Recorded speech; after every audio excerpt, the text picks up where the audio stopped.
So you are an employee at a company. You've been at that company for maybe 4, 8, 10 years.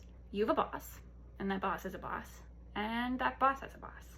And one day, your boss comes to you and says, hey, I've got a new project for you. So you say, okay, I am your employee. You work on that project for, let's say, anywhere from 2 weeks to 3.5 years. And then all of a sudden, the CEO of your company leaves. And you're like, okay, this happens. We cycle through CEOs every 4, maybe 8 years. Now that you mention it, your new CEO is actually the same CEO you had 4 years ago. Okay, there's probably going to be a lot of changes, but I know what my job is, and I've been doing that job well. Now that CEO comes in, replaces all of the top layer of managers with new managers.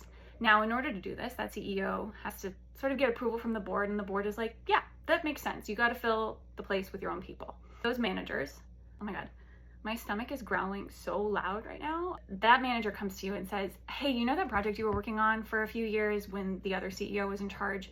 Well, that was a bad project, and you're going to get in trouble for working on that project. In fact, we're going to investigate you, the company, and you might lose your job. You might be in some legal trouble.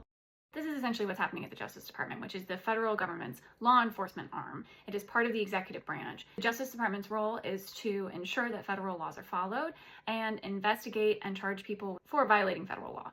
President Trump has put in a bunch of political appointees at the top layers of management of the Justice Department. This is absolutely normal. This happens with every new administration.